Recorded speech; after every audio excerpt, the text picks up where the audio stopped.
Well, welcome everybody to the next episode here, Corvessa Partners podcast. Our special guest today is Tranchi, head of school at the Tree Academy in Los Angeles, California. I'm your host, as always, Peter Young, here outside Washington, D.C. Fu, thanks for joining us, sir. Do you mind My just pleasure. introducing yourself, giving us a sense of your background, anything that you feel like listeners would want to know about you, and then we can jump into the conversation from there.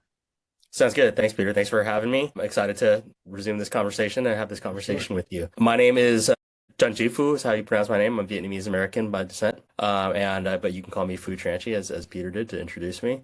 I am, as he mentioned, this is my second year as head of school at Tree Academy. We're in West Hollywood in Los Angeles, and I'm really excited. We're a small progressive grades 6 through 12 independent school. My focus and my background is in experiential learning, so that is what we are trying to do. Our pillars of our learning program are experiential, innovative, and individualized education. And previous to my time here, so starting at Tree, I was at Oakwood School in North Hollywood, which was a larger school. There I served as director of experiential learning as well as director of community engagement and experiential learning, overseeing community engagement programs, experiential learning programs. We had a program during the year where the secondary school basically shut down for 2 weeks of fully immersive experiential learning. All teachers, all students in the secondary school, grades 7 through 12, engaged in 2 week micro courses that were, I think we ran generally in the high 30s courses that span local to international trips, as well as just courses that were focused. Really, all the courses were focused, learning centered focus on essential questions,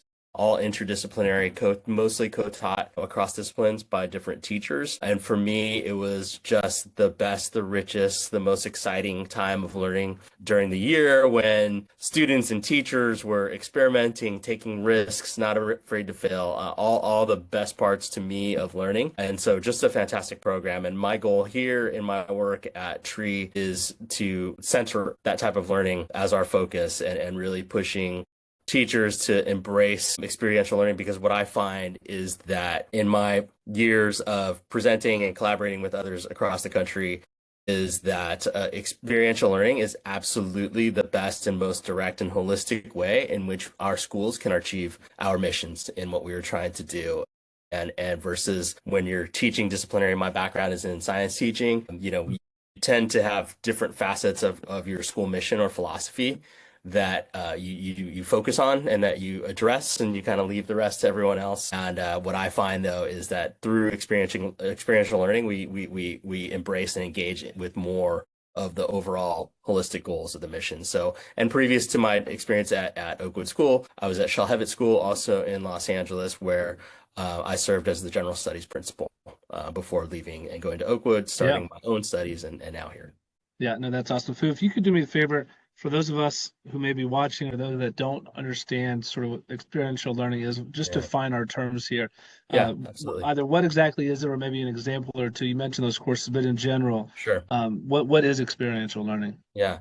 For most people, the simplest version of experiential learning is learning by doing. Okay. And I think that that's where a lot of people go. There's also sort of a sense that it has to do with outdoor education, which certainly outdoor education is a part of it. But a lot of my work comes through, and my development came through, and I give a lot of credit to the ICENE network, which is the Independent Schools Experiential Education Network, that has a definition that revolves around the the Kolb cycle of looking at abstract conceptualization, really think, feel, do, to just keep it in simpler terms. But it's a cycle of doing, of reflecting on experiences, as and the sort of North Star for us is Dewey's quote on, we learn not from experience, but by reflecting on experience. That's really what it's about. Yeah, no, for sure. So again, for those who may not be familiar with Tree specifically, thank you for sharing that, by the way. I think Yeah. it's very Yeah. helpful. Give us, take us behind the curtain, if you will. Describe the school culture. I think school culture is so unique to every school, right? And just Yeah. because your experiential learning doesn't mean that other experiential learning schools have the same school culture. So, somebody says Tree Academy, and you say to us, what's your school culture like? Sure, and then you probably have some notions because we're called Tree Academy. Yeah, yeah, here we are, a very urban centered school. Right, So you're not floating around trees. yeah, there are some trees. We're here near the Hollywood Right. Hills, so there's some green around us. But yeah, we're super centrally located in Los Angeles, and part of experiential learning to me involves also I talk about PBL. That's a part of our focus, but not. There's kind of four versions of PBL for us. There's, of course, project-based learning, but there's place-based learning, there's problem-based learning, there's phenomenon-based learning. So for us, Mm, that means connecting and leveraging the city as our campus. Being a smaller school, we have a lot of flexibility and adaptability in what we can do, and we are able to. And what I get excited about is being able to leverage different, even transient explorations and exhibitions that are going on in the city. And take advantage also of the seasonality. Yes, we do have seasons in Los Angeles, and take yes. advantage of the seasonality to participate in different things around us. What we're really fortunate for here in Southern California is that within 2.5 hours, you can be, in an alpine setting, in the mountains. You can be on an island in a national park. Right. You can be in a desert that is an international stargazing site. You can be in these amazing kelp forests that we have here. So you can be in any, and then not to mention all the industry that we have around us. So Right. we're Yeah. really fortunate here. So what we try to do at Tree is since I've had leadership is to really leverage all these different opportunities and increase the permeability of our school so that we can take advantage of being out in the city and taking field trips, but also bringing experts in to enrich the program that we're doing. So we have our core program, but we are really highlighted by our really broad and diverse electives program. So we have a kitchen classroom on campus. We have a fully functional music studio with recording studio where we have our music classes, but we also teach podcasting and DJing. And then we have a broad visual arts program as well. So our students take their core classes and then have the opportunity to take several elective courses each semester. So it really gives them the opportunity to, as the cliche goes, to explore their passions and purpose. But I think that we Sure. really we're deliberate about how we do that and not just throwing things at them, but giving them the opportunity because they can take 3 culinary classes if they feel like taking 3 culinary classes, if that's their focus, 3 art classes or 3 music classes, for example, as electives. So, and really our small class sizes allow the opportunity. The other thing that stands out about our program is that all of our core classes include a tutorial session with the teacher. So for Mm, example, if you're taking a science class, the students will have 4 class meetings. 3 of those would be like the traditional classroom setting, and then that fourth meeting is a 2-on-1 tutorial with the teacher. So that allows us to do enrichment, additional support, provide all the opportunities, and really what it is it strengthens our relationships. Obviously, a lot of schools again will say that the student-teacher sure. relationship is the key, but that is really where it gets strengthened and where we get to know students very individually as learners and be able to tailor the program towards a more student-driven, individualized Right. program. And if I remember correctly from our previous conversation, you all are relatively small, right? Yes, very small. Yeah, we're right now at just 80 students in grades Right. 6 And through 12. and so I guess my next question is, again, I'm here in the DC area. I don't know a lot about the LA independent school landscape, but I have to imagine it's very competitive like it is here. And so, when you or people from your staff or whatever are out into the community trying to recruit students and families, how are you trying to set yourself apart? And sort of what's that marketing message? Yeah, it's built around what I just shared about our philosophy and what we're based on. But we also it's to use some LA lingo, we're a vibe. We're definitely a Yeah. vibe.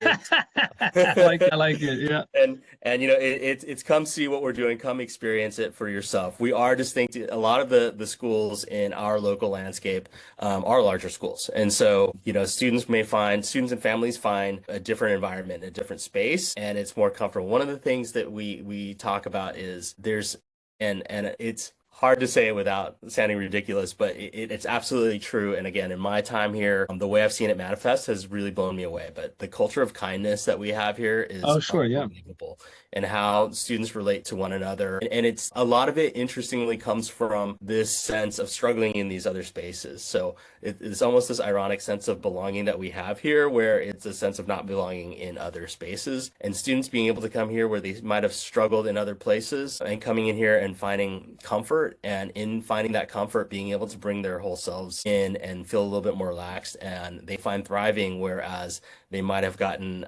ideas of not fitting into the mold of another place and therefore right, feeling less than. And so, again, going back to our focus on the individual, we do our best to see everyone, and I think that that helps build that trust and that confidence that allows the students to open up and then, go into the space right. where Yeah, they that's become an right. interesting thought or idea to think that the sense of belonging you have is because of, I'll say ostracized, whatever it is that they felt ostracized, they were ostracized, but that sense of not belonging, and then they find it with you all. That no, that I think that's fantastic. Yeah, whether Um, it's like whatever it may be, disillusionment with the system, just trying to fit into a right, different system versus being able to come here and right. be a little bit more relaxed of like, yeah, we embrace you for who you are. Right. I guess which leads me to my next question. So families are obviously coming to you all. This is less specific about you, but in your interactions with families, obviously they're choosing you or not choosing you. What are they saying to you in terms of what they're looking for in schools? Because again, having been a school leader myself the last Yeah, 15 years, public and private, I think the landscape has changed in terms of what parents no are doubt. looking for. And so in your conversations, what are they saying in terms of what they're quote looking for in a school these days? Well, what's interesting that I'm seeing lately, or there are, I think in terms of especially the independent schools, the competitive independent schools, and certainly ones that I'm familiar with in the LA landscape, there's been this sense of people are gonna come. They know about us, they're gonna come, and they know what to expect. And what I'm seeing in families is we're not having those kinds of legacy, as many of those legacy families. So these are families that are new to the world. And so this is an exploration, and there's, in some cases, even an intimidation factor, especially when you look at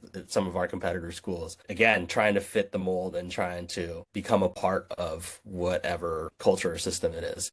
And for me, um, it's really about, well, this is a space where we're doing innovative things when it comes to learning. My goal is to really push education and really have an impact on the broader landscape of certainly progressive education, experiential education, and how we can approach learning from a teaching standpoint and as well as obviously from the student standpoint. The I think that it's the energy that is felt when you come in to understand that, we are very much about the partnership. It's a necessary component. So with the families and the community that we're building, again, our size allows us to have that connection.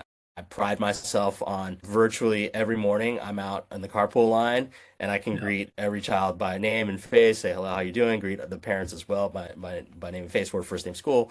Right. And so I think it's that sense of community that is, obviously a characteristic of small schools in general. But I think that what we are doing is distinct here, and I think that there are again, we're not trying to keep up with the Joneses. We realize that we have a space. We're not trying to become something that we're not. That's an experience that I've had as well. I Right. think we're pretty clear in our identity and who we can serve and how we can help students thrive. And I think that once people get here, and again, they catch the vibe, they understand that. And I have prospective families come in and say, I have no doubt that my child would thrive here. And we do have to compete. We don't have the same types of resources and facilities that others have.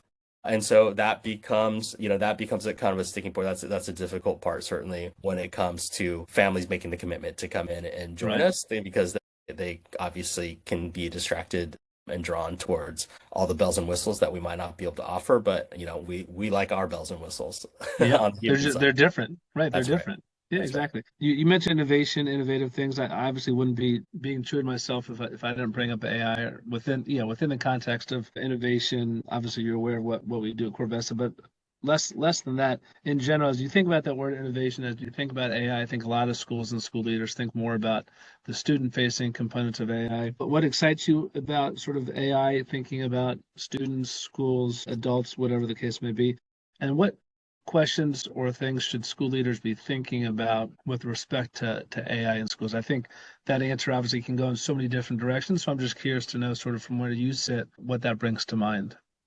Yeah, I've actually been dealing very directly with these questions recently.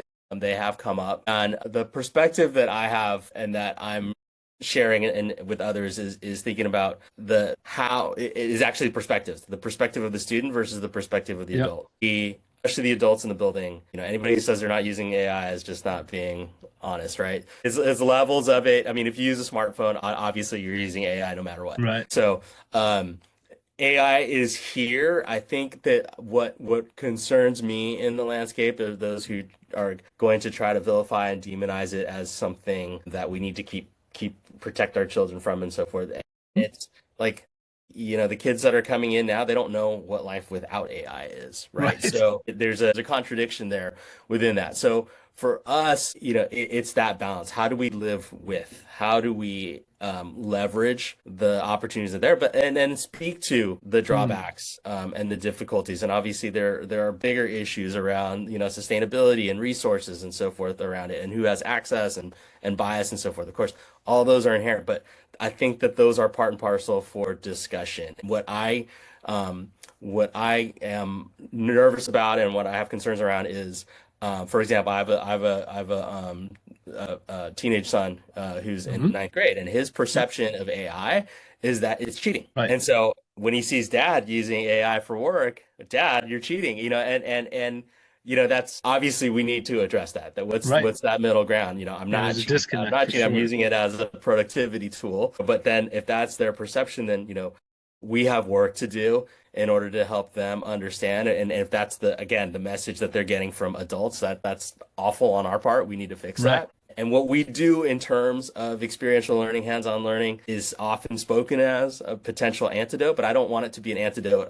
It's how do these things work together? And again, that's part of that pushing the educational landscape. We need to learn how to evolve with it, not despite it. And so I think that is really the key thing. And we're going to lean into these conversations and education around what it means and really engage the students with these questions of Right. what it is. Because some of them are very, very, very, and some of my faculty as well, extremely, extremely anti-AI. But okay, what does that Oh, that's mean? fascinating. Yeah. And I don't want to be a part of, again, this polarizing. I'm picking my side, and I'm not going to talk to you No, because you're right. on the other side. So Right. how are we going to move forward with this? Because it is a reality, and if you are afraid of it, then you need to know what it's all about so that you Right. can ensure that we just don't go full bore into it, embracing everything that's there, which, there's also that tide as well. But let your staff know. I'm happy to talk to them about how much time that we can save with, using AI to free up their time. And I guarantee you, if you said to them,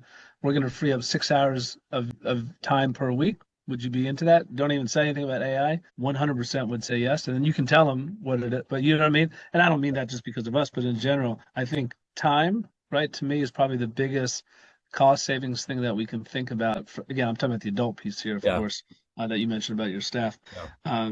Yeah, no, it's funny. My daughter's a sophomore in high school, right? And I remember she still has to seek permission from either my wife or I to download apps, right, on her phone. Mhm. But I remember it Good was for you. like a month ago or a month and a half ago, towards the beginning of school, they had all the students download the Blue Book. Remember the old school Blue Books that Of we course. used in Yeah. college? And so there's now sort of, I don't want to say full circle moment here, but they were asked to download the Blue Book, digital version of it, and then they were having kids type directly.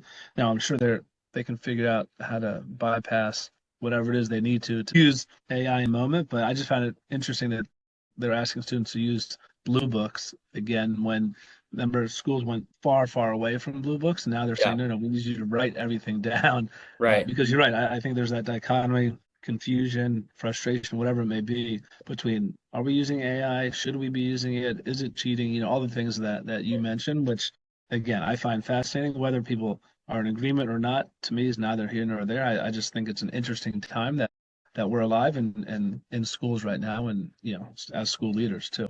Yeah, and my concern around that is just like if your learning program is primarily digital and they're using AI, then yeah, you need to examine what you're doing. But if you're balancing it out with manual skills, if you're still asking students to read and write analog, then you're actually thinking about, what the repercussions are going to be. But I think again, if you adopt whole hog, then I think you need to take a moment to pause and see what it is, because obviously there's a lot of compelling research that's coming out and continues to be generated, and different things that we're seeing, and COVID on top of it. So, obviously Oh we're yeah. seeing a lot of deficits, and it's that's the big question. What is it going to look like moving forward? And I hope that we're very much a part of that conversation. Yeah, no, that's fantastic.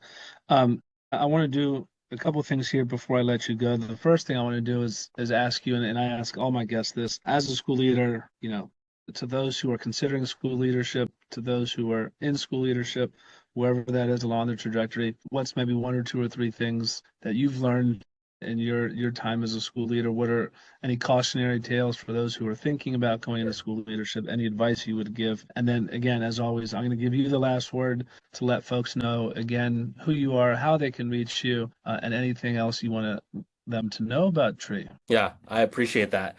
For me, if you aspire to leadership, then you have to have good leadership models to follow. And those good leadership models, one of my favorite quotes about leadership is, leadership is not about being great, it's about enabling others to be great. For Mm, me, I don't want to be front and center all the time. I want to be able to recede to the background and elevate and amplify others around me. And I think that that's the kind of attitude that you want to look to. That I got that from exceptional leaders that I've had in the past who have given me opportunities. So you have to see, and you have to be able to ask for that opportunity, and a good leader who is going to enable your journey is going to set that path clear for you. I've also had examples in my career where that was not clear, so I had to for sure. make For different sure. decisions for myself because it was clear that there was no pathway. So I think that if you are clear in those ambitions, and you're surrounding yourself with those who are going to support you and partner with you in your journey,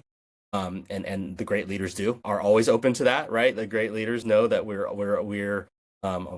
calling myself we, but great leaders know that they're all replaceable, right? And that's the For idea. That's sure. the best part of Yep. it, is Yep. to be That's what able you would to want. Yeah, to exactly. to be able to leave it behind and know that it's in good hands. Mm, So to me, those are the key things, and being able to be part of a leadership team, or create a leadership team that represents your ideals. I've been really fortunate to be able to do so here, creating an organizational structure that fits philosophically with what we are trying to do in my vision of mm, leadership, and school leadership and institutional leadership, for it to match that versus trying to having to make adjustments and compromises along the way. That's a luxury I know that I have in terms of the people I have around me. And I'm going to speak identifying as a leader of color. I'm going to speak on mm. behalf of BIPOC leadership, the most untapped resource in this country. And certainly in independent schools, we can count the number of Asian American leaders, Asian, AAPI, male or female leaders who identify as Asian American, AAPI, or BIPOC in general. And it's Yeah. something that is reflective of the culture, something that we enjoy here. I have faculty administration in total, who are two-thirds BIPOC. It continues to lead into it. The types of teachers that I'm able to recruit because of that, and their Hmm. interest in the school is different. And so, because they're buying into a culture that is evident, not just in words, but that they can see, and certainly in the educational program that we offer, if we're going to talk about our values educationally, they're immediately reflected because they're reflected through the personal perspectives of the educators that we have in the building, as well as what our goals are institutionally and educationally. Fantastic. Yeah. And then again, just last word, anything else? How can people reach you, get in touch with you? If they, this will go live, right, in a couple of days. So if they see this, people see this, and they're interested in more in your school model, how can they get in touch with you? Yeah, absolutely. And back to the leadership thing. I'm more than happy. I've come across so many young aspiring leaders over the course of my career, and to be in, to inspire them, and have them reach Mm, out. I'm always happy to touch base, have conversations, to mentor anyone who is interested in in this journey, in this extremely difficult but rewarding work. Please reach out. My email address is super simple. It's Fu, my first name, PHU, at treeacademy.org, or you can look us up at treeacademy.org as well on the internet. Like I said, please feel free to reach out.